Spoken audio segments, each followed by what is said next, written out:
You are worth it.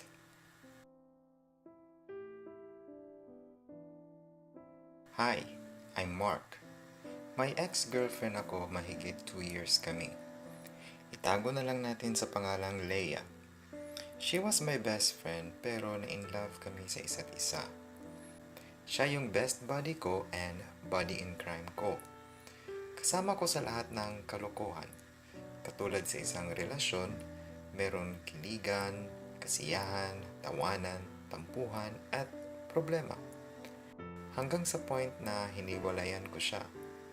Nakita ko sa kanya na nasaktan siya ng ginawa ko yun. Umabot sa punto na nagmakaawa siya sa akin na huwag siyang iwan. Huwag kang mag-alala, hindi ako hahanap ng iba. Mag-focus na lang ako sa church, family at studies ko. Sabi ko sa kanya. Nagmakaawa pa rin siya pero buo na talaga desisyon ko. Gumawa ako ng bagong FB account at nakablock siya. Gumawa pa rin siya ng paraan. She texted me, pinag-chat niya yung mga kilala namin para i-chat ako. Pero hindi ko pinapansin. Ang cold ko sa kanya. Ewan ko ba pero kapag ganun siya, umiinit yung ulo ko sa kanya. Para sa akin, best friends pa rin kami. In-unblock ko siya, then nag-chat kami.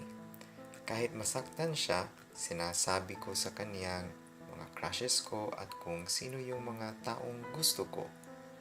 Akala ko okay lang kasi sinasabi niya na support niya daw ako pero nakita ko yung mga posts niya but hindi ko yun ni-mind. I react, like, and comment sa mga ito. Naging busy ako sa kahahanap ng taong kaya akong tanggapin. Yes, nakipag-fling ako sa iba. Kapag nagkikita kami, iba yung saya na nadarama ko sa kanya. Yung cold ako sa chat, pero sa personal ang sweet ko sa kanya.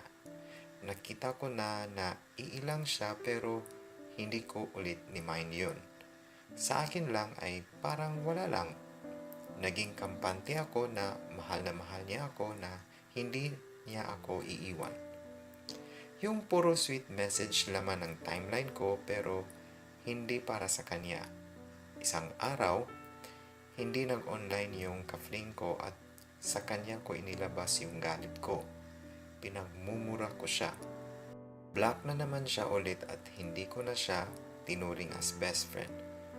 Naghanap ako ng ibang best friend. Mga ilang araw in-unblock ko ulit siya. Pero katulad ng dati, sinabi ko sa kanya kung sino yung gusto ko.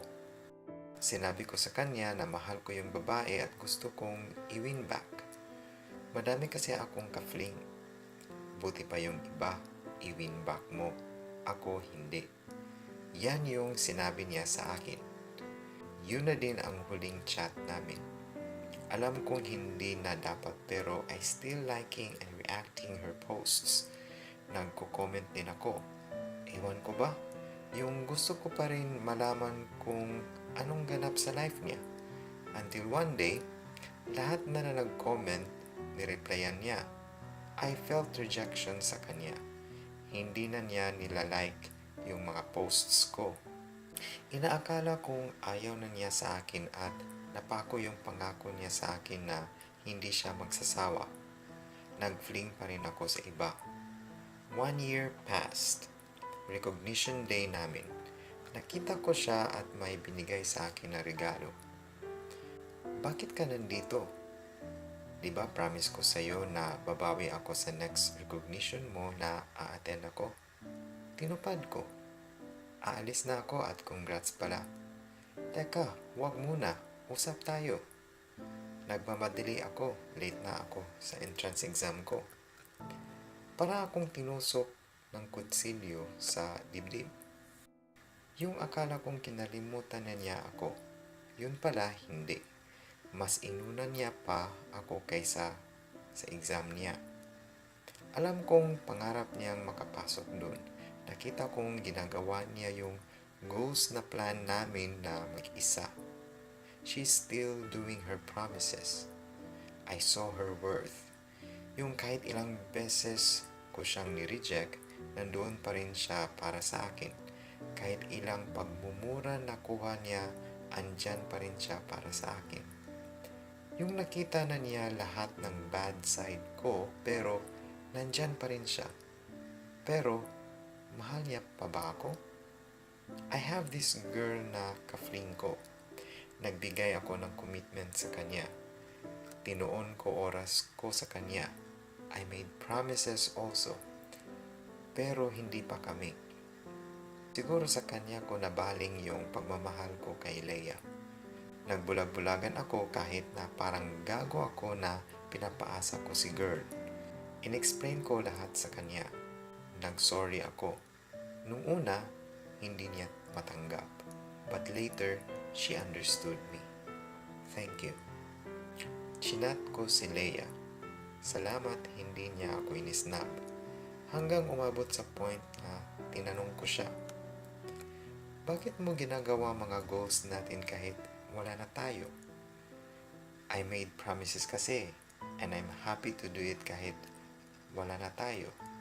Obligasyon ko pa rin gawin yun. Mahal mo pa ba ako? Bakit hindi ka nagparamdam? Hindi naman nawala yung pagmamahal ko sa iyo eh.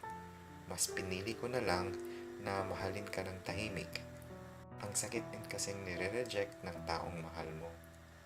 Natigilan ako. I realized everything. Sinayang ko yung taong nandyan para sa akin. Sinayang ko yung memories namin. At higit sa lahat, sinayang ko yung pagmamahal niya na walang kapantay. And from that day, nagpromise ako sa sarili ko na hindi ko na siya sasayangin. Nanligaw ako ulit sa kanya. Hi Leia, alam kong natatakot ka na baka saktan kita ulit. Don't worry, hindi ko na uulitin yun. Hindi ko na sasayangin yung pagmamahal mo. Worth it ka para mahalin. Worth it ka para ipaglaban. Mahal na mahal kita and I always will. I love you so much. Hihintayin ko ang araw na maging tayo na ulit. Hindi na kita susukuan ulit. Mark.